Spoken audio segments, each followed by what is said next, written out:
find your passion. Passion. Yeah. Without passion, you're not going to go anywhere. Yep. So,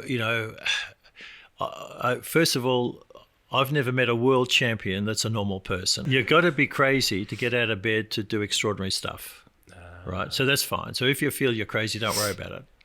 But then to get out of bed to do extraordinary stuff, you've got to love what you're doing. And then you're in the business of working 7x24, not 9 to 5. And that's a different world. Yeah. And when you're in the business of working 7x24 and loving what you're doing, then magic can happen. No one's ever lucky. I think the only luck you get in life is where you're born, and then you make the rest. Stick around. It's going to be a good ride. How was the week, boys? What's happening? Oh, I can finally reveal what I've been teasing the last, how long? Months? Last 6 months. Actually, my wife said to me, she comes in, she goes, what's this business stands to? God, I can't tell you. So we had a guest on. Careful, it'll break the internet. We had a guest on. I'm trying to look at the board to see when he came in. He was early days. He was in the old studio. Michael Ramsey, who started the cat's out the bag. He started the new Pilates, Strong Pilates, and we've bought 2 areas off him. 2? Yeah, good. I didn't even know that. I thought it was only 1. No. So we bought the area of Frankston, and then we bought the Mornington Peninsula. Congratulations, man. We've just looked at a couple of places down in Frankston and Seaford to see if they're the right sort of space to do one. Yep. So yeah, we're on the hunt. Have you found a space in Mornington yet? No, so we're going to do Frankston first. Yep. Then we'll do the one down our way. Congratulations, man. Yeah. So how's that? So what? The guest walks out and then you fire him off a bit of a text after it and go, hey, man. I like your concept. How do we get involved? It wasn't quite. There was a lot more involved. There was a lot of due diligence went into it. Yeah. But having someone like Michael Ramsey at the helm, that probably doesn't hurt the decision-making process. Oh, it definitely helps. Like I believe in Ramsey and Mark. Yeah. But also their concept. Yep. But there's a lot more in that though. You've got to do a lot more. No, of course. I did tell my wife when she did ask, Yeah. and her reaction was, my assumption was she would go, what's that? Yeah. And she knew, man. She goes, yeah, I've seen studios, they're packed all the time. Yeah. So it's exciting. So jumping into going from construction into fitness or Pilates. Does that mean you're going to start sharpening the rig a little bit since you're going to be the face of it all? So if you live down in Frankston Way, look out. We're coming. Hopefully going to open. We want to open in Feb. Are we 2023. We're going down in Feb. We're going to shoot a pod down there, man. Let's got to find a site. Build it. Yeah. Well, you need to do. Tell you what, man, I don't want to jump the gun, but I'm fucking buzzing for today, man. We have got, literally, he's an Australian living legend, man. Living Australian legend. That's a bloody big deal. It's a bloody big deal. Yeah. So I don't know if I've gone the early crow, but I'm just buzzing, man. Good. It's good. All right, let's get into it. Welcome back to Australia's number 1 podcast. Thanks for the segue, Benjamin. No worries. We are the little fish and we speak to the big fish about town each and every week. Please like, share, subscribe. This one's going to be big, guys, so make sure you share it out to your family and friends. Smash that subscribe button too. 80% of you are listeners and viewers and not subscribers. So please hit the subscribe button. Dan, have you subscribed yet? Pulled out a stat. No, I don't subscribe. I don't do it. Get on his phone and press the subscribe button. All right, guys. Today's guest first made waves when he broke the America's 132-year winning streak, the longest running sporting streak in modern history. 132 years. That's correct. 132. Wow. Winning streak. Man, this is the wildest story, man. How often does this race happen then? Is it every 50 years, 20 years? Every 4 years. Every 4 years. It's like the Olympics. It's a long time for America. And anyway, we'll get into that. Skippering Australia to a victory at the 1983 America's Cup. After a decorated yachting career that saw him inducted into the Australian Sporting Hall of Fame, our next guest went on to become president of the Swimming Australia. So, Benjamin, after the London disaster. The capitulation. So he got in there to fix it up. So that's going to be amazing. Weapons of mass destruction. That's all I remember from that one. Remember the men's relay team was called the Weapons of Mass Destruction. Yeah, I remember that. So appointed there. He's president of Lana and Madeline Children's Foundation. So philanthropy is high on this guy's list. Strong entrepreneurial streak also saw him at the helm of companies in marine, property development, the media industry, and he started a company, Quokka Sports, that was listed on the NASDAQ in the US. Nice. Done a bit. Yeah, So there's a bit here, boys. A triple world sailing champion, celebrated entrepreneur, author, philanthropist. Nailed it. Star of the critically acclaimed Netflix documentary Untold. Oh, it's big now. It's hot at the moment. If you have not seen this documentary, I'm telling you, Do yourself a yourself favour. a favour, man. The race of the century, about that famous race in '83. Give it up for John Bertrand. John. It's the year I was born. That's how I know about it. Well, you know what? 1983. It's a big event that happened in my year. Huge, man. Birth. And I'm 78, and I was talking to Pete about it this morning. Yeah. I look at my son, he's 6, right? And he went through COVID. And I look at my memories. I just remember the boat pulling in, the champagne going. I just remember those scenes, man, when it happened. So I actually watched the documentary last night with my daughter, John, and it's mind blowing. And you were amazing in it as well. I think what made the documentary was you, and that's being truly honest. The way that you were able to articulate the story, and you could just feel the passion and the vivid memories and stuff. It was mind blowing. Glad to be here, boys. Do we go straight into the race? Straight in. Benny's got into it. Thanks for coming on, John. And we are fresh off the documentary last night, which was quite amazing. That's the way we wanted to do it. It was great for us because the research was there in an hour and 23 minutes, I think, all done properly. But mate, an amazing journey, fantastic documentary. Can you take us back? Because watching the documentary, I feel like I've got to watch it maybe another couple of times just to really sort of bed it down. But the start of your journey, it sounds like you went on this journey well before 83 to take down America. Well, yeah, these things, a huge amount of experience required. And I was the youngest to ever sail on America, compete in the America's Cup, I think, when I first joined a man called Sir Frank Packer way back in 1970 with a challenge called Gretel 2. And we went to Newport, Rhode Island, got beaten by the Yanks, came back in 74 with Alan Bond, got beaten again. 80 got beaten again, and eventually 83, and a lot of stuff in between then and now. But the Yanks, the Americans were not in the business of losing. You mentioned before about 132 years.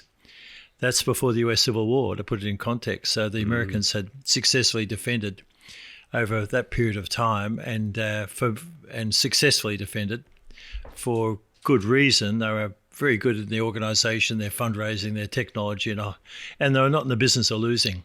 Yeah. I tell people that the Americans will eat their grandmother if required. Highly competitive race of people, pretty much highly educated across the board, and leave nothing to chance. And it's another world competitive environment over in the United States. Yeah, and it meant so much to them economically, financially as well, didn't it? This New York Yacht Club, just the money that seemed to be oozing out of that place was just amazing, which goes a long way to probably why they'd been so successful for so long. Well, it was pride as well, but it's a multi-billion-dollar event in Newport, Rhode Island. If they, in terms of looking down the barrel of losing. So a huge amount of tradition in defending successfully the America's Cup, in particular on behalf of the New York Yacht Club. Yeah, 100%. So you went over and studied in the States. That's something that I found quite interesting. So you sort of went over there, and I felt like were you plotting, that win from such an early stage? Well, it kind of evolved. I married my darling Raza, my wife. We've now been married 53 years, boys. I don't know how old you boys are, but not even 53. Congrats. That's a world record within the World of America's Cup. Normally they implode into a million pieces after 10 years. Yeah. Living out of a suitcase. So anyway, she's been to hell and back. She's one tough, smart lady. And so we went across, and after I competed in the America's Cup with Sir Frank, I was able to get a scholarship to MIT, which is considered probably the best engineering technology school in the world, in Boston, and did a Master of Science over there, and completed that, then came back, did the Olympics in between, 72. Before we jump forward, what was the name of your thesis, John? Oh, would you believe the optimum angle of attack of America's Cup sails? Wow. That was nice. To answer your question, he was plotting. He was plotting. Enemy territory. Yeah. Get all this. Yeah, that's amazing. So having lived in the US for quite a while and 3 losing efforts, I started to understand the American psyche quite a lot.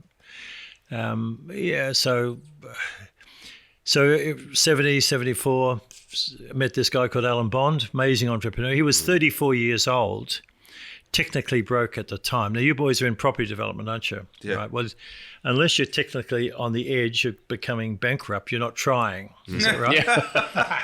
You laugh. Make you feel better. I understand in terms of making a punt and 2 or 3 years out. You hopefully the market's holding together. Yeah. God bless you. Yes. And so Bond was 34 years old when he had the audacity to challenge for the America's Cup.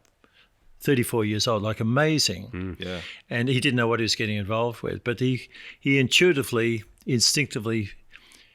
felt, he understood the prestige of this crazy event, and he instinctively felt that he could move from being a local trader in Perth, Western Australia, to become a global trader, if indeed we're able to win the America's Cup. So he bought 15 kilometres of sand dunes called Yanship Sun City, north of Perth. Yep. This is leading into 74.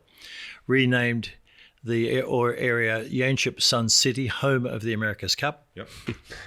And the objective was, Yeah. the objective was very, very simple. The vision was to win the America's Cup in 1974 at the first effort, because we got blown away by the Yanks. They saw us coming. And but of course, after winning the America's Cup in 1974, this was his dream. This is Alan Bond, who's 34 years old. The objective, of course, was to host the Olympic Games in the year 2000 at Yanship. Have a monorail link between Perth and Yanship, and life moves on. Yeah. So the vision was enormous, this man. So, Alan, we were beaten in 74, and he went back in 77. I said never again at amateur hour. Yeah. How old were you, John, for the first one? 74? I was just graduated from MIT, so I was 26 then. Yeah. And when you lost that first one, did you just think this is impossible?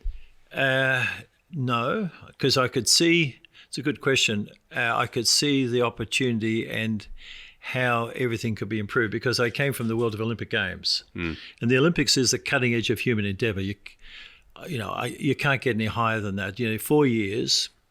Between Olympics, and it's this huge focus of endeavouring to find perfection, both physically and mentally.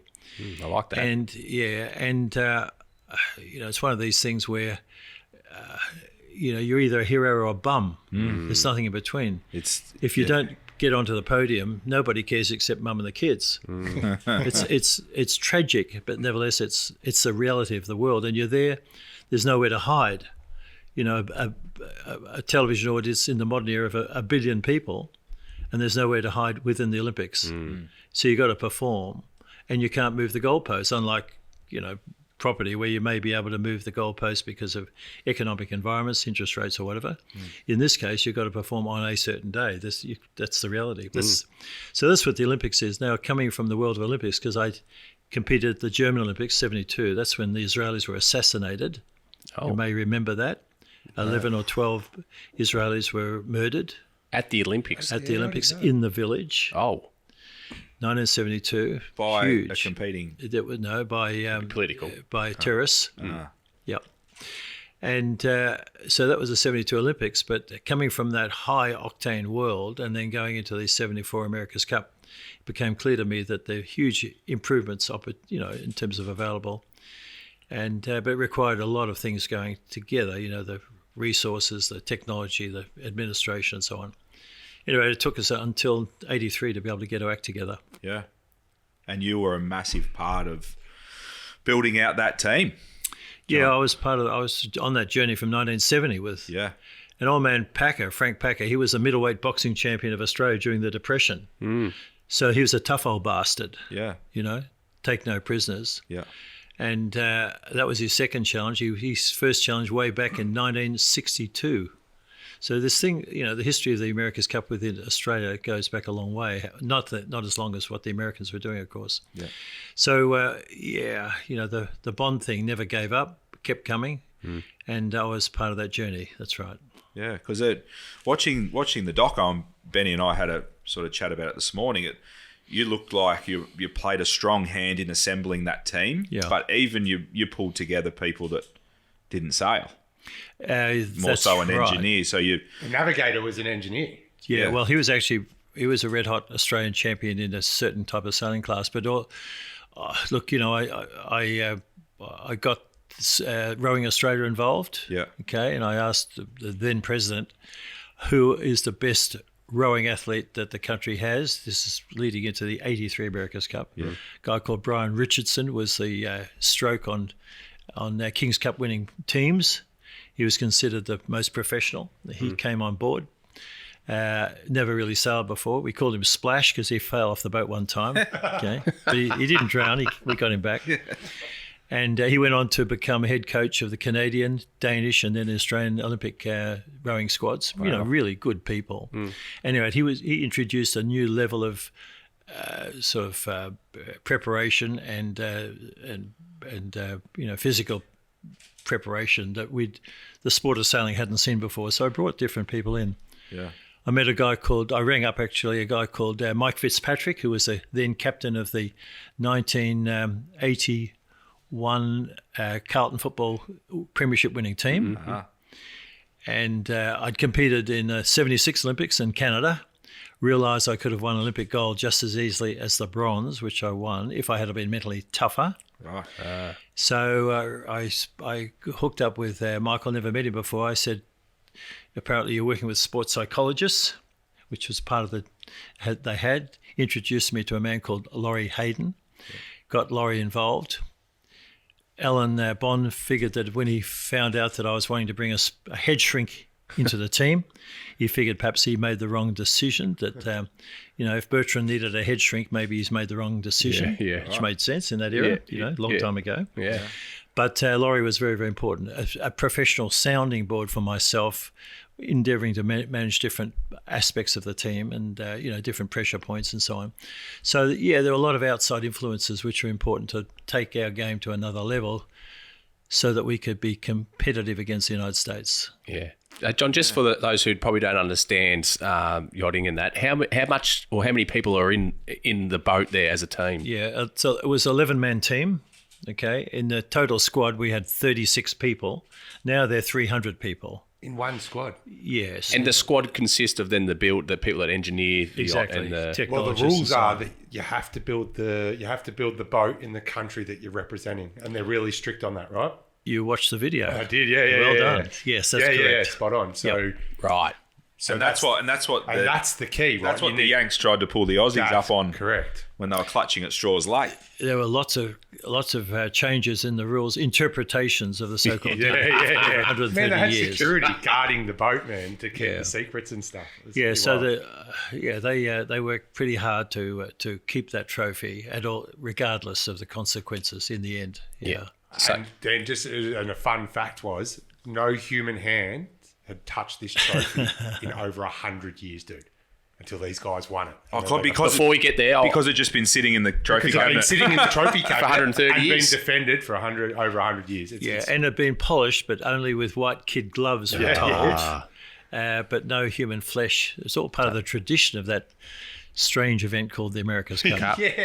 So, John, I think from memory, it's a 13-year journey. You start in 1970. Yeah. Now we're getting into 83. You've assembled this amazing team. You've headhunted, the rower and all this.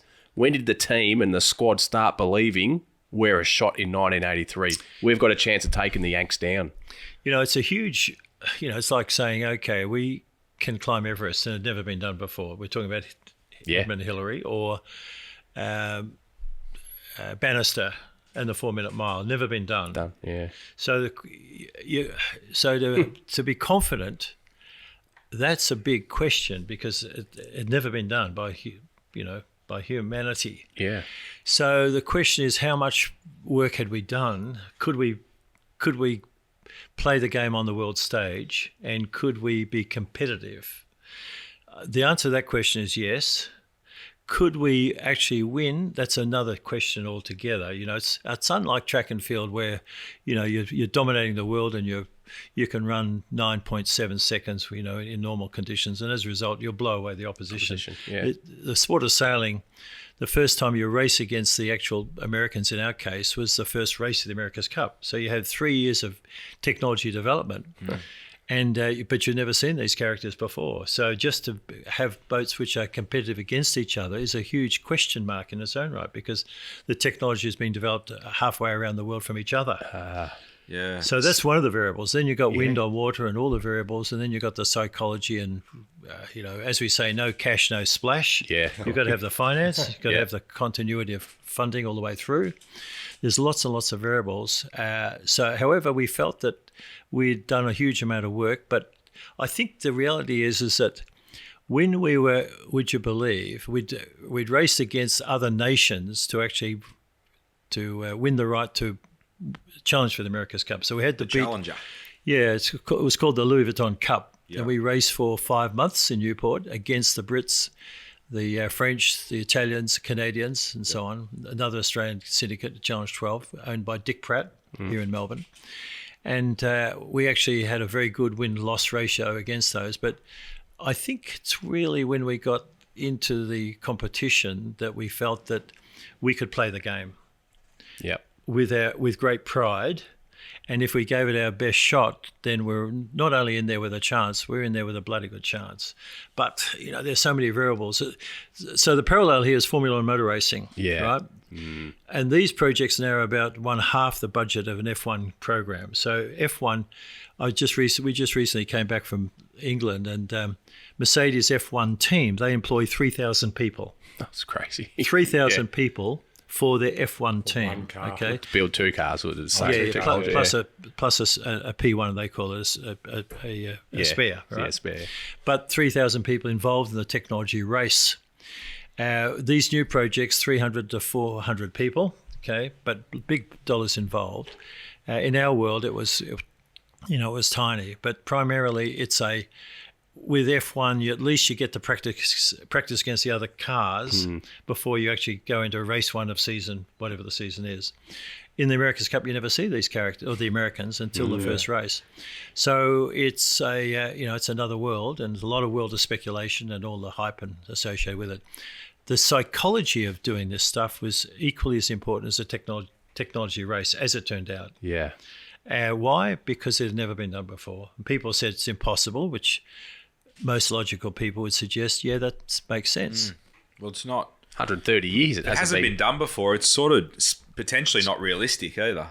No, well, Banister was told, he was a medical student at Oxford.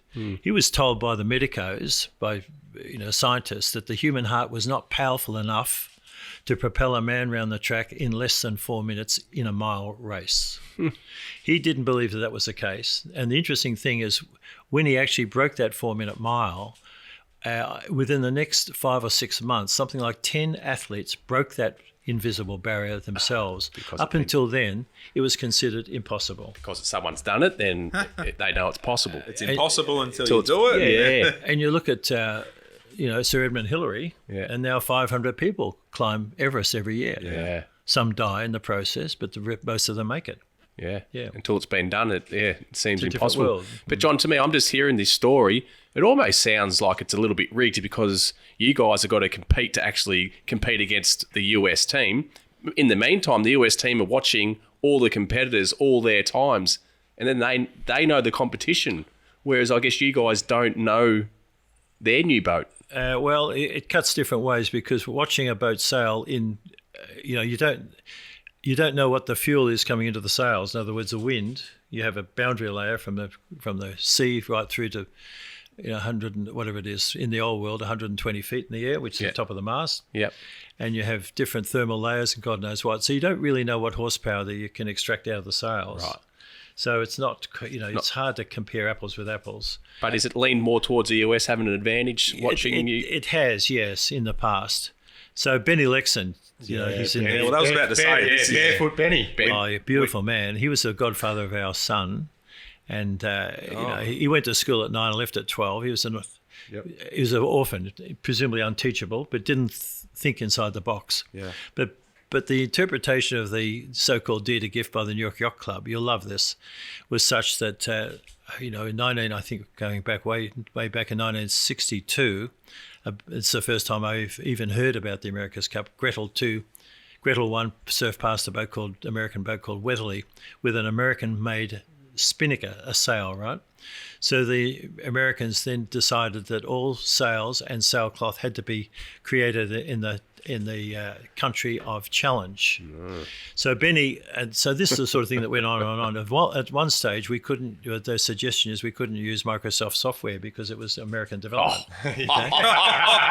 Really, yeah. Clutching. So, This is the mountain they climbed to win, man. Yeah. And it got even crazier as they started to catch. we're talking about eating grandmothers. Yeah. It's not necessarily a nice thing to be, suggesting. What's his name? Dennis Conner. Dennis Conner. Well, anyway, but let me just finish with Benny. So the deal was, if we win that effing thing, okay, Benny was a beautiful rack-on too. It's a wonderful man. He said, the sailcloth in the future has to be kangaroo hide Yeah. by all nations That's good. if we win that damn thing. Yeah. And in addition, he's going to get a steamroller and flatten the bastard. So when we won the cup, would you believe, the vice commodore, not the commodore, he flew to Paris. He couldn't even front to the ceremony, would you believe? Wow. Yeah, it never happened in Australia. He flew, he didn't front. The Vice Commodore of the New York Yacht Club presented Ben Lexon with a flattened hubcap in recognition of the concept of, if we ever win that thing, I'm going to flatten the bastard. Yeah. That was before we were presented with the America's Cup. So they took it well. Very cool. Oh, yeah, it's fantastic. Yeah. How and going back on what Dan's talking about with the boats and that sort of stuff, the doco really leans into the keel. Yeah. And the invention of Benny's, like that sounds like a massive part of it. And you had the fastest boat because of that. Is that fair? Well, the fact is we're able to play the game. Yeah. You're able to compete. Yeah. Were we faster? In some conditions, we were slightly faster. For example, the final race, it was a 4.5-hour race, and we won by 41 seconds. Yeah. Oof. And you were 58 behind? Yes, exactly. At one point? Yeah. So the lead changed like 5 or 6 times in that 4.5-hour race. So were one boat faster than another? Not really. Yeah. The wing keel, as it turns out, was very, very important. Yeah. But of course, we're competing against McDonnell Douglas and NASA, National Space So Administration. that's what they have access to. The Americans, they've got exactly. Like NASA. Yeah. So So their boat was going pretty well. very as sophisticated. well. They built 3 boats to our 1. They changed the rules, if you remember, before the last race. They did. took the boat out and modified it. They increased the sail area and reduced the weight. They found a loophole in the rule, and something that They tried everything. Yeah. But bottom line is that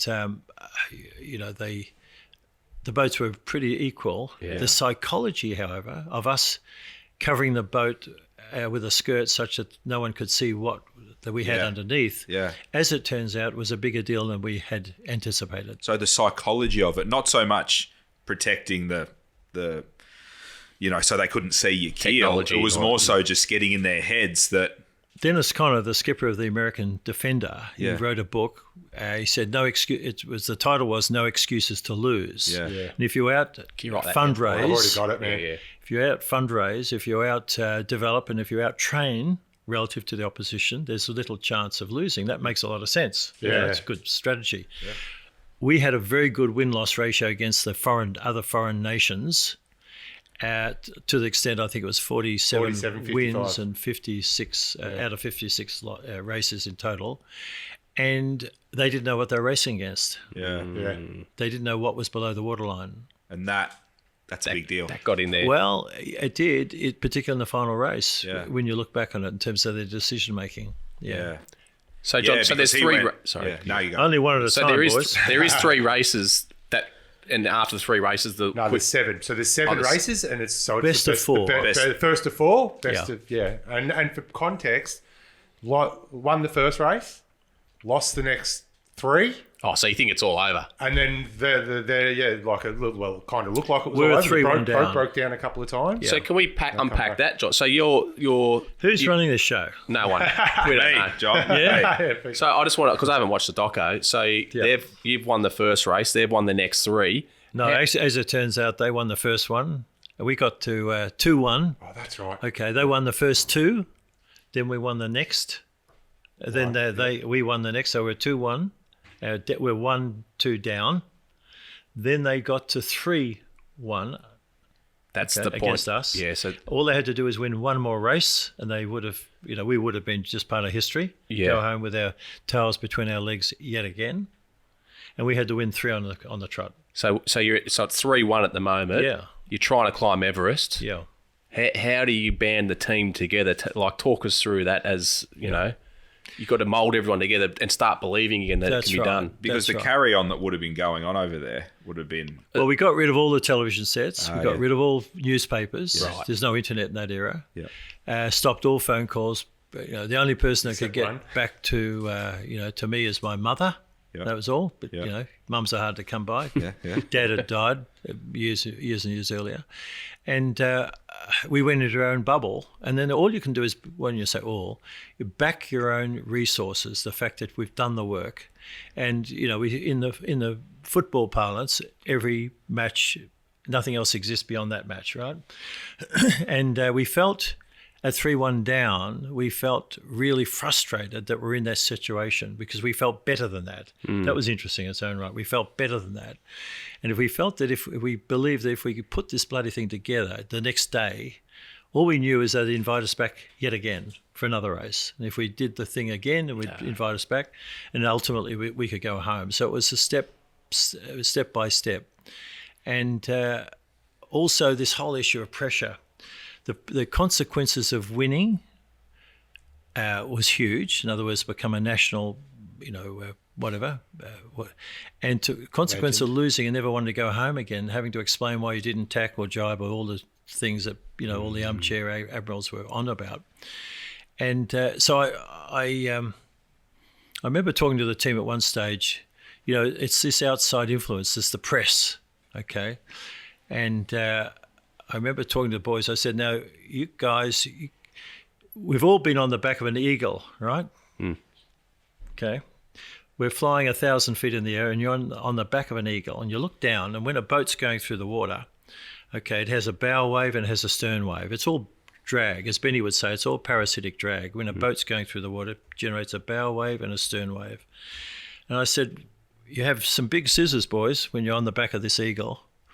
And you go down, and with the scissors, you cut off the bow wave and you cut off the stern wave. You get rid of all the parasitic drag out of your life. This is the way I thought about life.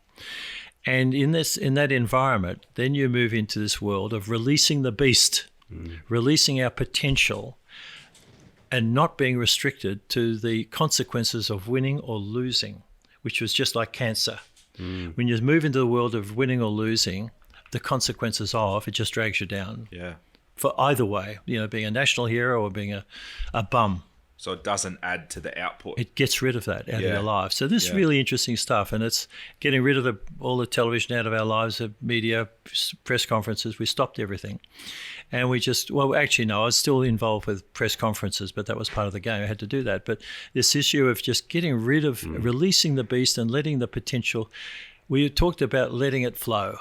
Okay, and we'll talk about the Australian swim program, about letting it flow and getting into the zone, as we call it, when things become slow motion. Well, in those early days, we're talking about a long time ago, with Laurie Hayden and so on, we're in the business of endeavouring to letting it flow, to be able to maximise the potential of what we had against the United States of America, in this case, So it was a... And if we did our job, we weren't talking about doing superhuman work, interestingly enough. Yeah. We're just saying, okay, from the bow right through to the stern, if everyone can complete their job as good or better than the person in the opposition boat, we've got a chance of being invited back tomorrow. That's all we're interested in. Yeah. Very simple philosophy.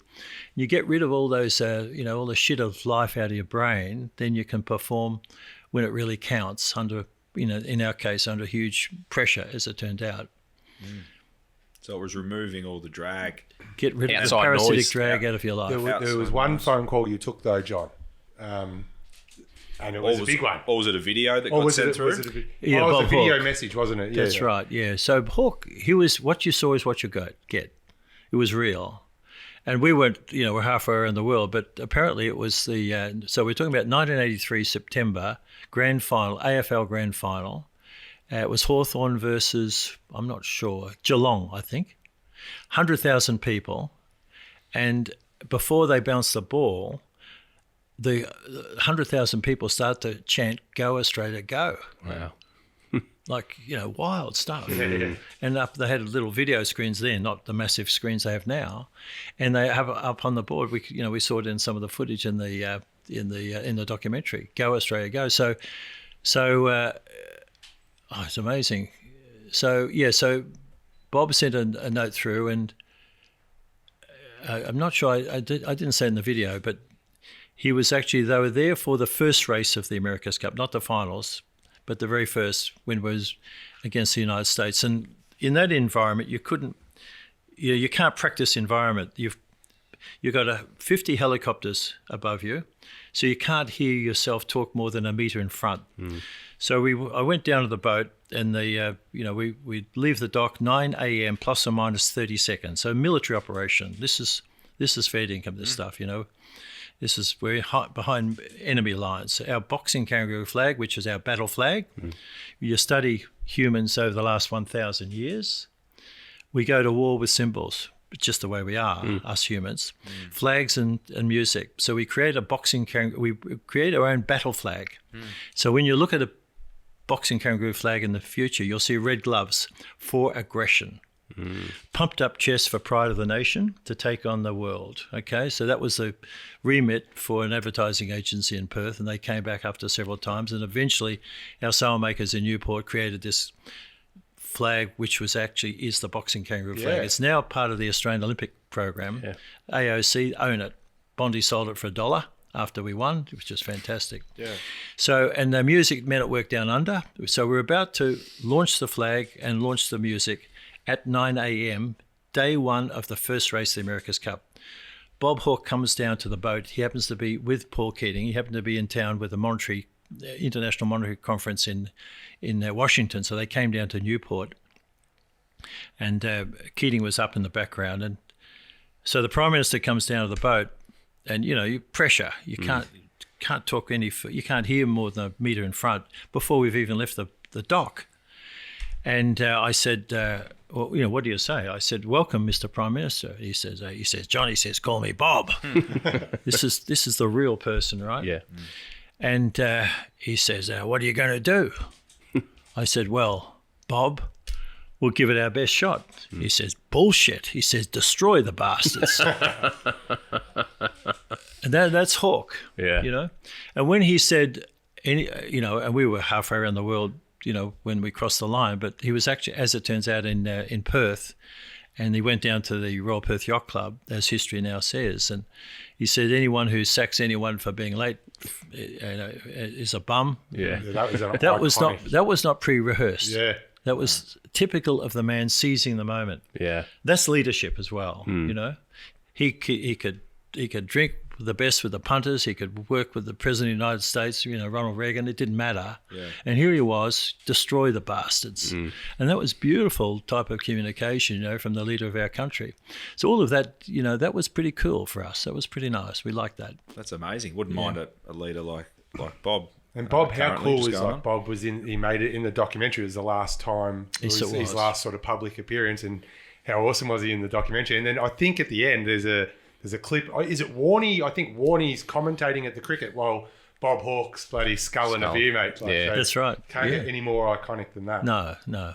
He was amazing. John, can we go to being 3-all and just that time before that race? Because like we said earlier, you can't script that sort of stuff. Like, it wasn't just a win. It was come from behind. It had everything. But you had America on the back foot. Because you really sort of towed them up to get to 3-3. What was that like being over there? Were they coming in pretty heavy? Were they pretty they would have been like you say, but behind enemy lines. Yeah. Would have been hard. Yeah. Well, again, sort of background, and again, it's a pretty hard act to follow, but we're talking about September 1983, a long time ago. This country was going through a recession. There was a global recession at the time. We'd been through bushfires, we'd been through floods, and the country was on its knees, and we needed heroes. And here we came back from 3-1 down to 3-2 to 3-3. So it was the Aussie Anzac back to the wall stuff. But because you're trying to figure out why was it such a big deal.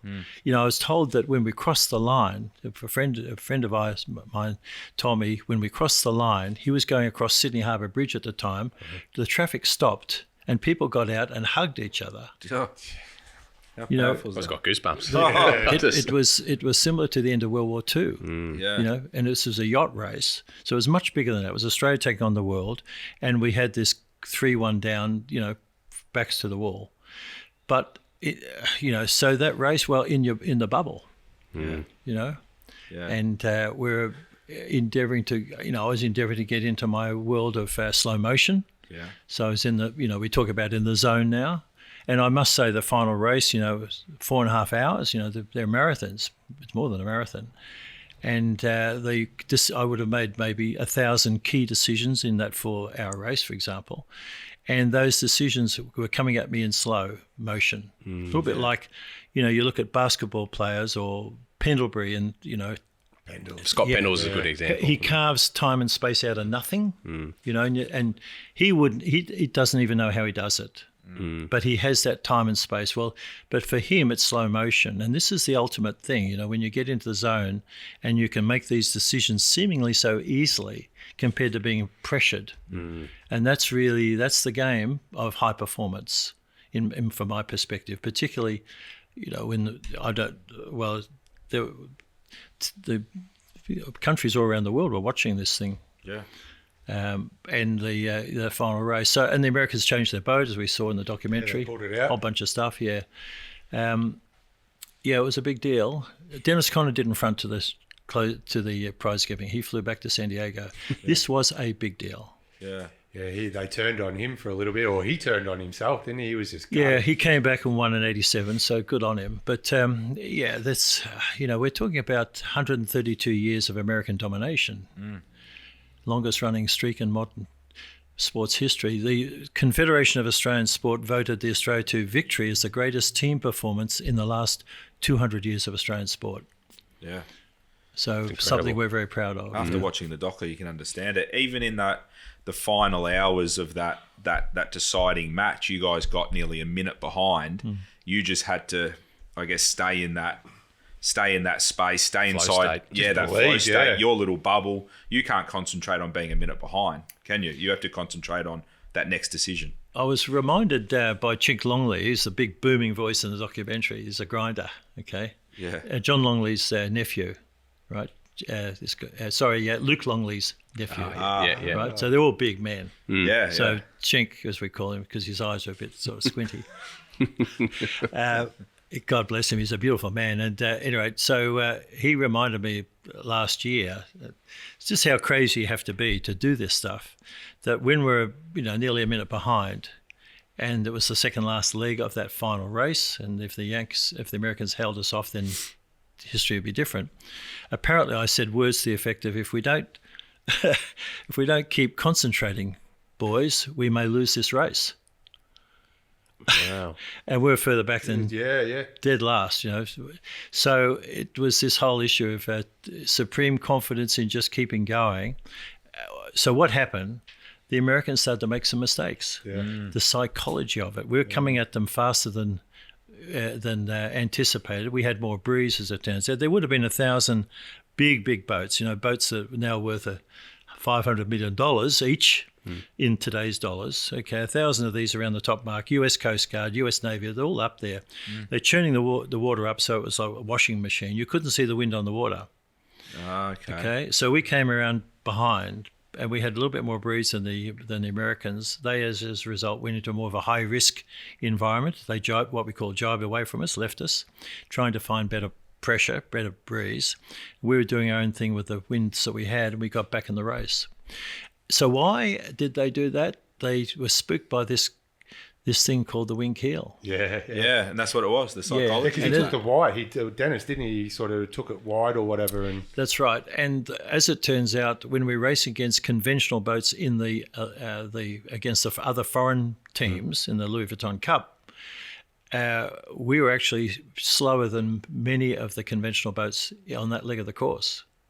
It was spinnaker development, a guy called Tom Schnackenberg and Huey Trahan, and in particular, that created new spinnakers for us that allowed us to become competitive in that environment. So it's, again, we're pretty close to McLaren Racing Team and also and Mercedes.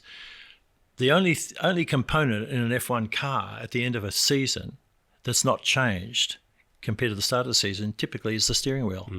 Everything else is changed. Everything's upgraded. Yeah. Okay. That's the reality of it. So with these America's Cup boats, we had wing keel, we had all this stuff, but we were constantly upgrading all the time, as the Americans were, endeavouring to, without going over the top and deteriorating. What it's kind of interesting too, because human performance is such that you start to plateau out, and then when the pressure really comes on, it's how you handle that. Yeah. In a lot of cases, then you start to do stuff that you wouldn't normally do, and your performance deteriorates. That's the pressure. And the question is, how do you retain that pressure so that you've still got maybe a positive learning curve or development curve? It sounds like, going back, and you said how important the psychology is, sounds like if a few different decisions were made in America's boat that's a minute in front of you, history would be different, like you said. Yeah. So, that mental side, that psychology, depending on how strong you are, ended up in... That's right. History. So Ted Kennedy, okay, not name dropping, but it's a reality. Yeah. He was watching, and a guy called Jack Fallon, a good friend of ours, as it turns out. The Kennedy family, they read my book, and they've got John F. Kennedy's dream when he was a kid was to be in a defending America's Cup for the US. They were all into sailing, big time. So as it turns out, Ted Kennedy was watching that final race with Jack Fallon on a boat. And when he saw the US drive away from us, he's according to Jack at least, he said, "Jack, take me home. The America's Cup is lost." There you go. Before we even passed the US. How do you know that? He felt that their decision-making was deteriorating rapidly. You could see him crumbling in the pressure. Yeah. Yeah. So there you go. So that was from my friend Jack Fallon, who's since passed on. Wow. Yeah. Did you know at the time how big this was? Like you went into the bubble. Yeah, it's a question. Because at the end it says they had the parade that went from Perth to bloody Fremantle. It did. And you thought there'd be no one there. Yeah. And then not only was that stacked the whole way, you get to Perth and there's 250,000 people. Yeah, there were a waiting. million people apparently. There's only million 2.5 people, million which is people wild. in Western Australia at the time. Yeah. Look, we visualised in our wildest dream maybe a quarter of how big a deal it was back here. But, no normal person, not to suggest that we're normal, but, and we didn't want to either. We didn't want to go down that track, because all it would do is just load us up even more relative to performing when it really counted under the pressure that clearly was all part of the deal. Yeah. So it's an interesting study. And hey, how about this? So we had effectively 5 months we had 1 day off in 5 months. So we worked 7 days a week for 5 months in Newport. So this is full on. And effectively the day after we won the America's Cup, after all the ups and downs we went through, everyone became ill. Everyone. And the medicos, it was a study of what people can do, and everything had just dropped. Adrenaline, everything, the defences went. I ended up with pneumonia. So the body didn't allow you to get sick during those times. No. So, and compatibility, huge. You mentioned before about values, trust and integrity, no question. Until we solved this issue of values, we would never have been able to win the America's Cup. And it was revolving around this thing called trust. We got since with the swimming program, we'll talk about that, I was able to get the Special Forces military involved. And a good friend of mine is General Rick Burr, who was Chief of Army. He's just retired as of a month ago. SAS commander, full on. And Rick talks about the circle of trust. And there's a book called Circle of Trust. And an organisation you cannot build an organisation beyond your perimeter of trust of your people. Now, with military operations like SAS and commandos, that could be halfway around the world, major operation. But the fact is that that's the reality. Within that world of our America's Cup, we had this thing called trust, to the point where if I had have asked anyone to break their arm, they would have done it. This whole commitment to be successful. And so this whole issue of values, of having fun, enjoying it, but basically for all those time that we worked with each other, no one was ill for 5 months, 0, until the day after. So, and the compatibility of the organisation, one thing that we did learn is that we're in the trenches together. We put the team into here in Melbourne from Perth. And we lived with each other for 7 or 8 weeks over at Newport, the customs house over in Newport, outside of Melbourne here, to test compatibility. And we had to let some of the guys go because they weren't brushing their teeth right, or bullshit like that. It just wasn't going to work if we're going to be in the trenches halfway around the world. So this whole issue of enjoying each other. It's all. So that was the experience base of coming back from all these losing efforts, eventually being able to get together such that ultimately, I think the best way to describe this team is it was hard to kill us off. Then the Americans tried to kill us off many times, regardless of where our backs were to the wall or whatever. So to be involved in an organisation like that is a privilege, We saw this a little. I think we saw this a little bit with the Australian swim program in Tokyo. Most successful swim team in the history of this country, and there was trust and integrity and respect for each other. So, John, I think that's a great segue. The America's Cup's an amazing story. You got a point, or you got asked to head up the Australian swim team. After London, I think you rejected the first offer. Can we talk about that? Well, I have no swimming background. I didn't know the sport at all. All I knew is highly political. And a friend of mine, Clem Doherty, who was a partner at McKinsey, he was the acting chair at the time. He came down to Melbourne from Sydney and floated this idea. And I said, Clem, I know nothing about this stuff. Do I really need it? Anyway, he came back a couple of other times, and I felt, look, this is of national importance. If they've asked me to do this, they're obviously serious. There's only 2 sporting codes in this country at this highest level. One is the Australian cricket team, and one is the Australian swim program. Every 4 years with the swimming. So I said, well, for better or worse, let's do this. So I got involved just after in 2013, after the London Olympics, where it was pretty dysfunctional. Disaster. Oh, it was everywhere. Absolute. Was that where they were doing they had Still the sleeping tablets, press conferences like that should never have happened, a whole bunch of stuff. And so I got involved, and that was a real journey. We had 55 people. After 2 years, 5 of those people were left. We reinvented the organisation, had to. So that was the administration part of it, not the athletes. That's right, administration, And it had to. There's too much history, too much blood on the water. And in addition, we got the coaches talking to each other, and trust, this thing called trust. You can't put a value to it. Now we're talking about fair income stuff, whereas before they'd keep their intellectual property to themselves, but they realised that if we're to... There's a beautiful man called Viktor Kovalenko.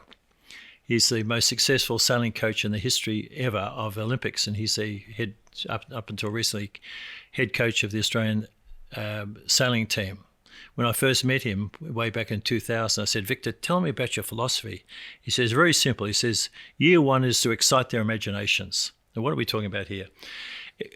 We're talking about athletes who are young people, relatively young, right? Excite their imaginations to ask questions.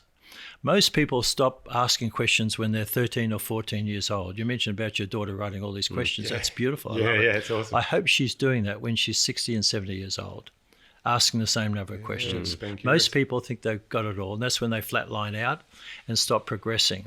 Okay? Most people are not curious.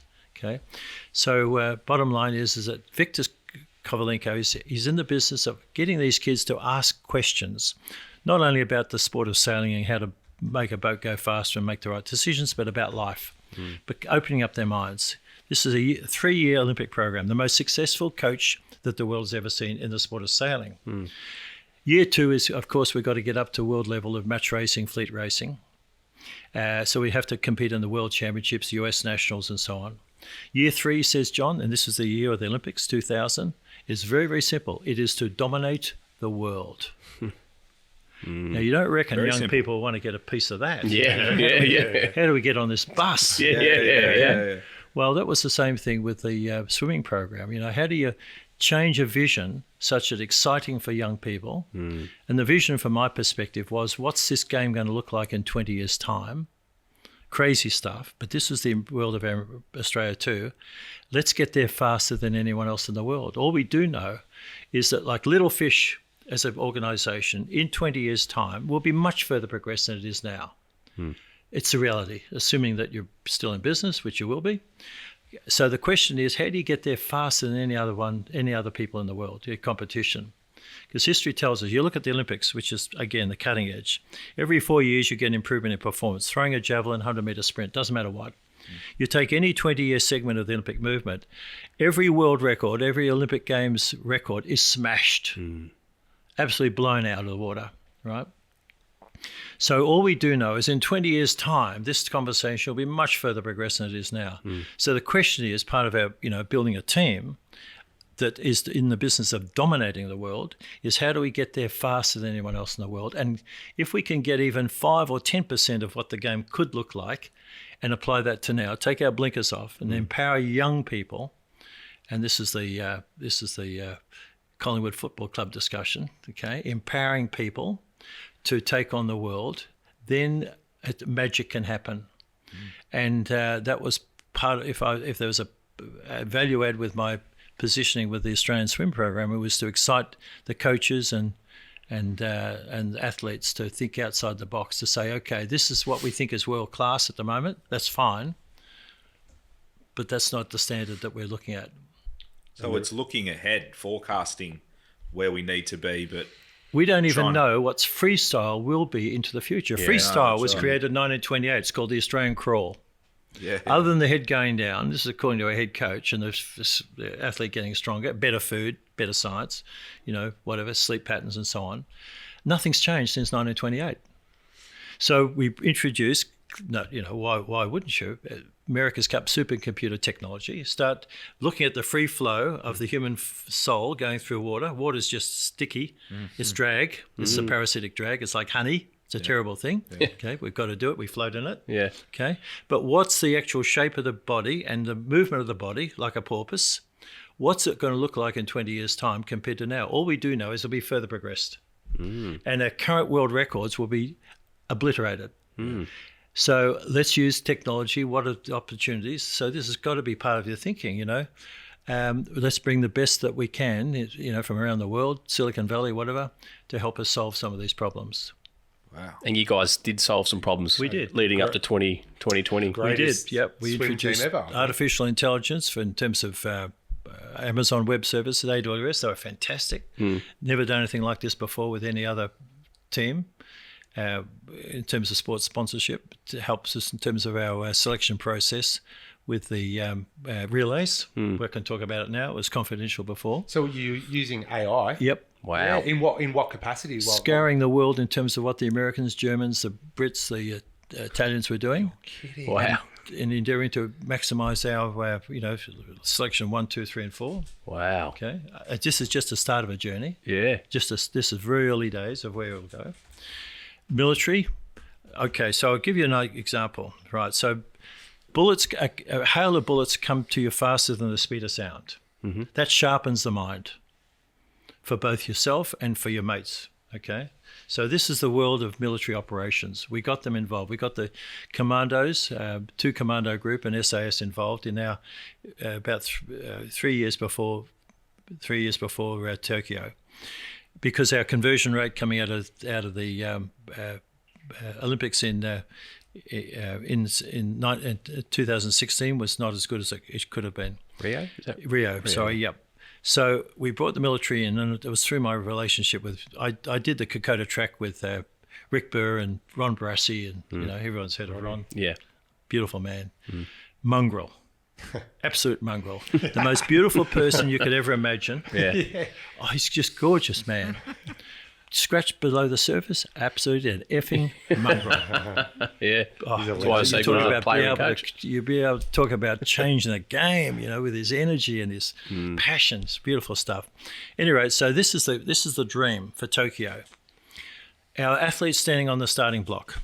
He or she's already got through the finals, semi-finals, and so on. 1 billion people watching. There is nowhere to hide. We talk about television audience in this country for the block or whatever. Yeah. Big deal. Yeah. 1 billion people. Get your mind around this. So everybody, okay, this is the finals of the Olympic Games for whoever. 100 metres. We want our athlete, this is the dream. This is part of our thinking.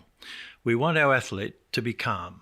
We call about racing to calmness. In the military operation before a major conflict, everyone endeavours to get themselves into a calm state, a level of slow motion. We talk about racing to calmness. And there's breathing techniques and so on. Okay, but nevertheless, we learnt from these people. We learnt from these people, our sport is just a plaything relative to military. It's not life and death, but regardless. Our athlete has 360-degree periphery vision. Okay, however, got a lane, got a chance. Okay, basically the black line. That's what it's all about. To the detriment of everyone else, but we do know that we're in competition mode, right? The gun goes off. 0.5 of a second reaction. Now 0.55 is world record stand. So 0.5 is we've gone through the world record in terms of reaction time. Yeah. Half a second. First 50 metres, whatever it is, 4 breaths or 5 breaths, 4 breaths for the first 50 metres, tumble turn, 4 breaths on the way back, hits the wall. This is the dream. Hits the wall, we've just smashed the world and Olympic records. Gets out of the pool, says to the coach, how easy was that? And in addition, I can't even remember the race. Okay, so it's a blur. It's just happened. It's just part of the natural instinctive of all the, we're talking about 10,000 hours and plus more of preparation. So that's the military concept of making the right decisions at the right time. You don't even know how it happened. It's like Pendlebury. He doesn't know what he did. Ask him afterwards. Can't. But it's all slow motion and it's all happening and it's easy. How easy was that? So if we're able to get our athletes into that state of mind with the support of, let's say the Commando 2 group, for example, then our conversion rate of creating their own personal best in the finals would take us to another level. So in Rio, we had about a 30% conversion rate. At Tokyo Olympics, over 70%. 70% of our athletes achieve their own personal best, not winning medals. We didn't talk about medals. Their own personal best when it really counted in the finals of the Olympic Games. And as a result, 9 Olympic gold and 20 medals in total. It was more than half of the entire Olympic team that we have. It was the most successful swimming team ever. Ever, yeah. So it was a real story there, in terms of, and again, athletes trust. We're talking about starting to take control of your own environment. Some of the athletes have sort of bombed out in Rio Olympics, and then they face their fears, as a result of the support that we're able to bring in for them, and so on. And trust, total trust throughout the organisation. Yeah. What an incredible job to get 70% of the athletes of the swimmers to do their PBs. Yeah. When it mattered the most. Yeah. That sounds obviously the big shift. That's a huge 30% shift. to 70%. With not such a big change in the athletes from Rio in terms of personnel to Tokyo. Yeah. Just changing up there. And preparation. Yeah. Being control of your environment such that you've got 1 billion people, but you get on the thing and you're in this calm state and you think, how cool is this? I wouldn't be dead for quids. Instead of, oh my God, if I lose, I'll never be able to face whoever. And that's teaching the mind how to calm itself in these moments. Yeah. And that's through breathing and stuff like that. So and visualization. And being there, done that, talking about it. So one of our swimmers, for example, had a major problem sleeping in the finals in Rio. Okay. And female, and she performed way below her personal best in the finals. Okay. So very simple. So our military people, in preparation for Tokyo, in the national championships, got this young woman to stay up all night with no sleep, played games and so on. She went out the next day and she was close to breaking the world record. Wow. That doesn't make sense, That's though. the mind. It takes longer to recover if you lose a whole day's sleep or a whole night's sleep. Yeah. It takes longer to recover. But this is military. Yeah. They don't get and choose when they're going to be in a firefight. Wow. But she was confident, and this was an experiment for her, and she was excited about the experiment. Yeah. So instead of setting her plan to stay awake all night, that was her preparation. So she believed in it rather than being unsuccessful in a night of sleep and then going into the meet saying, Well, being Think about the mental battle you have in your head when you're trying to sleep. And you're not being sleeping. petrified about not getting enough sleep. Yeah, And as a yeah, result, absolutely. being Yeah. stage struck. Yeah. So, this whole journey of this whole mental game is, again, it's a journey. So where we'll be in 20 years' time, we'll be much further progress than what even, and when I say even, what we're talking about now. Yeah. Same with America's Cup sailing and, swimming, doesn't matter what. So that's the thing I find interesting, human endeavour in that space. Yeah. John, I feel like you're ahead of your time because even going back to the America's Cup, you knew about the mindset then, that it was so important. I'd actually competed against the East Germans who won the gold, a guy called Joachim Schumann. This is the 76 Olympics. He came out of behind the Iron Curtain. He was young, 19 years old, and he won the gold. And I remember, I can still see it. I was leading in the race and he was only a metre behind me. I could still hear the sound of his boat coming down the waves. We were surfing down. And I looked back. I made a decision I shouldn't have done. Boat flipped. In hindsight, if I hadn't have flipped, I finished, 10th or 12th in that race instead of whatever it was. I could have won the coulda. There's lots of coulda bees and shoulda bees, right? Yeah. So that's the reality. I'm one of them. Yeah. In sport. Yeah, but the fact is that if I had been mentally tougher against the East German, I perhaps could have won the gold medal instead of the bronze, right? Now, I'm still very proud of the bronze because that was before the AIS was set up. Yeah. But the point there is that it was one of these things where it became clear to me, and the East Germans, they were very cool. They have these guys in grey coats and so on walking around. I didn't know where they fitted in, but there was something going on. Going into the 76 Olympics, the East German Olympic team, they created the Montreal environment in East Germany, including street signs. So when they went to the Montreal Olympics, it was familiar territory for them. Yeah, right. Okay, so it wasn't another land. Yeah. Okay? So this is how progressed they were way back, there. So when I started to look at it from my perspective, and also realising I could have won the gold in hindsight just as easily as the bronze if I had been tougher, I knew that there was another world of opportunity, and that was the start. That was my journey. And in hindsight, looking back in terms of being the skipper and the captain of the team, the probability of winning the America's Cup would have been much less if I hadn't have gone down that journey. There's no question about it. Interesting. And to your point, decades ahead of the curve. Time. So it's not like it was just a couple of years ahead, you know what Yeah, I mean? Like yeah. you were thinking about this stuff because this mental stuff.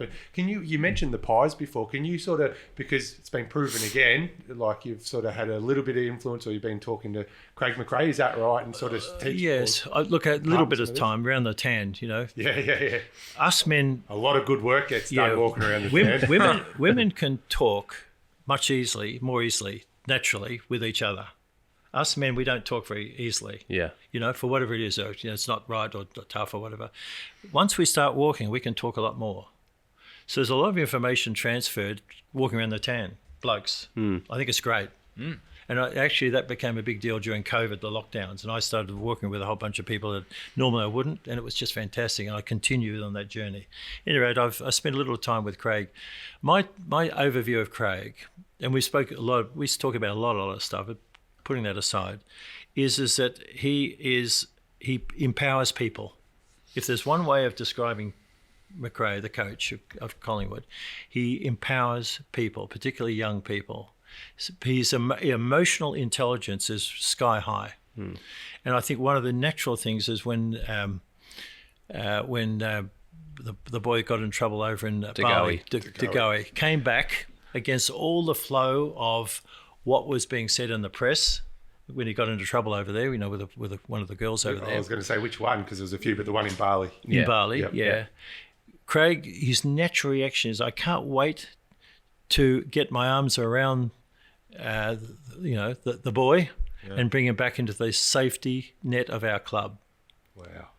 That was his natural reaction compared to the press were into another direction of, it was terrible, terrible. So that was typical of this coach, where he has great empathy for people and he backs them to the hilt, and when he believes in them, he really does. It's what you see is what you get, a little bit like the Bob Hawke thing from my perspective when I said that before. There's this honesty throughout the conversation. And he's also, he's inquisitive. He's a learner. He's continually learning. Hence the reason for wanting to talk, walk around the town with someone like myself. I have nothing. I have I have just a tiny little knowledge of the sport of football, but he was interested in, my other world. So we talked about a lot of stuff over the time, and he's curious. He's curious, and he's a student of life. That's the best way. And he has this great empathy for people. So his emotional intelligence is, you have to say 10 out of 10. It's very, very impressive. It's a modern era of leadership, incidentally. Yeah. Young people do not want to be told what to do. They want to be encouraged, my opinion. And it's another world of pulling things together. Yeah. And look at the result. It's mind-blowing. Yeah. With really not a lot of difference in the cattle compared to a year before. Plus stable at the top. Getting rid of all the hoopla in terms of the board and directors and so on. But Craig has brought in his own coterie of very, very good people who he trusts, and again empowering his people, and his coaching staff and whatever. So it's a pretty interesting case study. So he's over in the UK now, hanging out, learning. Oh yeah, with some of the best operators in other sports in the world. Yeah, that's awesome. How good's that, John?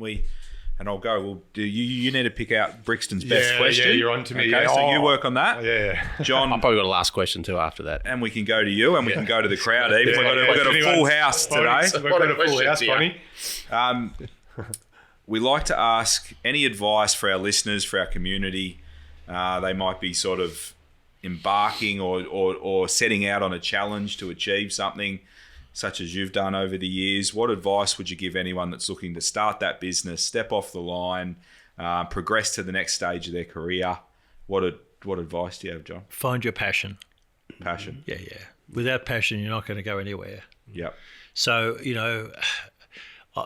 first of all, I've never met a world champion that's a normal person. Oh, I love this. This is the opening statement of the... Is that what I said? Yeah, the doco. I could say it for you if you like. I'd rather hear it from John. John too. Sorry. You've got to be crazy to get out of bed to do extraordinary stuff, right? So that's fine. So if you feel you're crazy, don't worry about it.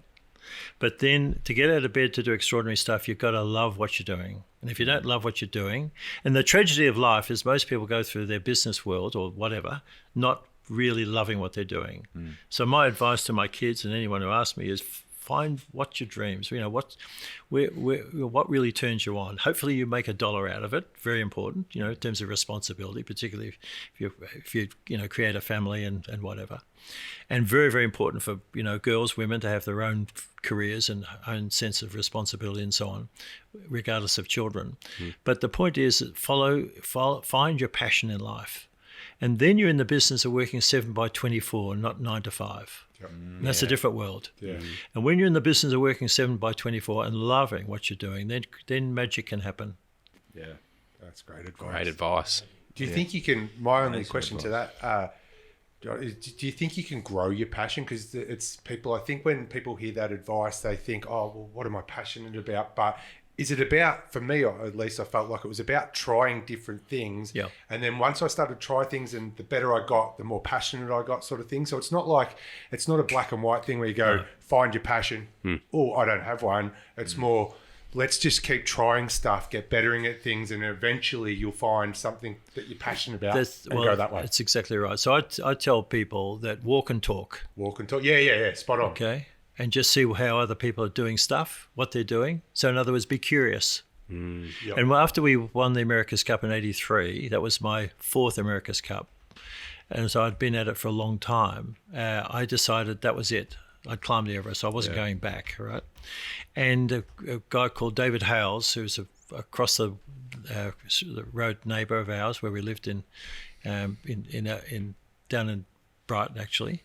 He said, walk and talk. And it was the best advice I ever had. And I've passed that on to a lot of people. In other words, just a little bit like where you're saying, trying a lot of different things. Don't, that's part of life, isn't it? Yeah. And just get into it and start to experiment and not be afraid of trying things. And the Americans talk about failing fast, learn, succeed. That's a beautiful mantra. Yeah. Fail fast, learn, pivot faster, succeed. Yeah. Okay, learn from the experience. Yep. One thing about, we're seeing this modern world of, let's say, Collingwood, Craig McRae, for example, not worried about failure. Yeah. You don't see him going crazy in the coach's box. Okay, he basically, there's a mistake, that's fine, move on. Yeah. Learn from it. It's a different world. Americans, best Silicon Valley, which is still the powerhouse of the American economy, they're in the business of failing fast, learning and succeeding. Yeah, I like that. Okay, and as a result, massive development curve as a result. Americans are very good at that. Nice. Now, you might have just segued to my question. So for the people playing along at home, I watched the doc. Did I mention that on here, or was that before the show? You mentioned it. Yeah. So me and the daughter watched the documentary last night. She was buzzing. Full Google Doc of questions, but I've pulled one, and you sort of alluded to it before. You mentioned you climbed the Everest. We won the 1983 America's Cup. It then comes to Perth for the first time it's ever been away from New York there. Yeah. And you didn't go again. You decided it's not for me, and you gave what's his name? You gave him a chance to come back and steal it back. Dennis Connor. What was the thought behind that? Or her question was, did you ever think twice about that? Was that a hard decision? Because in her mind, she's like, what are you doing? You got to go and do it again and go and do it again. But you seem to be at peace. Yeah, well, that was when we won in '83. That was already lost 3 times in succession. So it was the 4th, over 12 years. Yeah. And then eventually won it, climbed Everest. Huge commitment. Living out of a suitcase for 11 months of the year. In terms of family environment, forget it. Yeah. Could my marriage would be sustainable? No. You couldn't ask the family to go through yet again, that sort of thing. But putting all that aside, I'd done it. I'd climbed Everest. I'd broken the 4-minute mile, from my perspective. It was time now to move into another chapter of my life, and I felt very comfortable with that. In fact, didn't take me that long to realise that the passion wasn't there. Without the passion, it was not going to happen. Yeah. Good answer. That was my question too. Oh, was it? Yeah, Was it really? Yeah. So I've done a lot of stuff since. Silicon Valley, launched a company on NASDAQ, done a lot of stuff. Australian swimming program, built townhouses, a whole bunch of stuff. That, don't we, PK? Yep. With interest rates at 19%. Oh, yeah. Get your mind around that. Holly, I'm going to steal your question because I did have one. You made a statement in the doco that was it was actually your closing statement. It was how easy it was to lose and how hard it was to win. Yeah. Can you explain that a little bit? Right. Well, I was sitting next to this lovely lady so Bob Hawke's up on stage and giving an Akubra hat, for God's sake, to Dennis Connor, the victor. And I thought, give me a break. So there's a lovely lady with a big hat on. The sun was coming down, Perth we're talking about. And she said, what a beautiful day it is, Mr. Bertrand. And I thought, oh my God, beautiful day. It's a shit day. But, the boys tried really hard. Actually, so why did they lose? Why was the defence a loss? My opinion is, don't change your winning formula. My opinion. Yeah, it makes sense. Too much. And when you're in that mindset, and the world's just continuing on. So we got left behind. Yeah. Okay, so the US team and the New Zealanders both could have beaten the Australian team, in my opinion. And it was this whole issue of, stagnating, being in Perth, big fish, little pond. What are you boys? Little fish, big pond? Yeah. But anyway, big fish, little pond. Don't change your winning formula. Things go on. And as a result, their development, it was too close-minded, in my opinion. Looking back, everything's easy in hindsight. But anyway, the bottom line is people got no idea how hard it is to succeed. Yeah. Unless you're intimately involved. And but to lose is easy. That's really what I was endeavouring to say to this lady. Cool. Yeah. Makes sense. Makes sense. John, this has been amazing. Amazing value, and the stories and the journey you've been on is, super, super inspiring. Thanks so much for your time. Great pleasure. And you have to go and watch Don. the doc. Yeah. We keep saying. And you've got Doco, to- do yourself a favour, guys. And there's a book. What's your book called? Yeah, it's Born to Win. It was actually based on my great-grandfather having been involved in building 2 of Sir Thomas Lipton's J-Class America's Cup challenges in the 1920s. So when the publishers went back into my history, they said, what's this kid all about? Well, the Born to Win, the great-grandfather, started off with the America's Cups, and here he is popping up in the 1980s. It's amazing. So that was the title. I actually felt uncomfortable with the title. But you know what? Part of our challenge in this country is we're not that comfortable with success, in my opinion. Unlike Yes. America's high five, Yep. Celebration, make $1 million, love it. Yep. Get a Rolls Royce, even better. Okay, we struggle with that. It holds us back. It's a beautiful thing, in terms of, and we've lived in the US a lot, my wife and I, and the UK and all around the place. But then I figured, if I can't help push this thing forward of legitimising the concept of winning, who can? Yeah.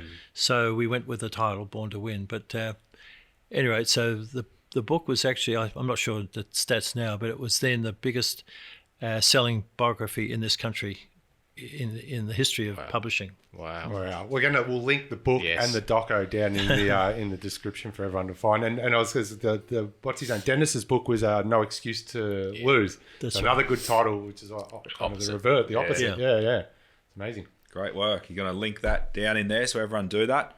Watch the doco. Thanks again, John. It's fantastic. Great pleasure, fellas, and enjoy this and interesting questions from all of your characters. We didn't get it from the audience. But nevertheless. Oh, we didn't get one. Was there someone one got by one? any chance? They're all gone. What about you, They're all Walkley? gone shut. You already got something to say, Walkley. What's They're all... Amazing. Thank you very much, Sean. Yeah, and good. True, mate. In my mind, Australian legend, Australian living Good legend, on you. mate. There's not too many of them around. So it's been an honour to have you on. 100%? Amazing. Thanks, fellas. So lovely Thank to you. chat to. Please like, share, subscribe, share it with your family and friends. Whoever's going to get value out of it. See you at the top. Come on.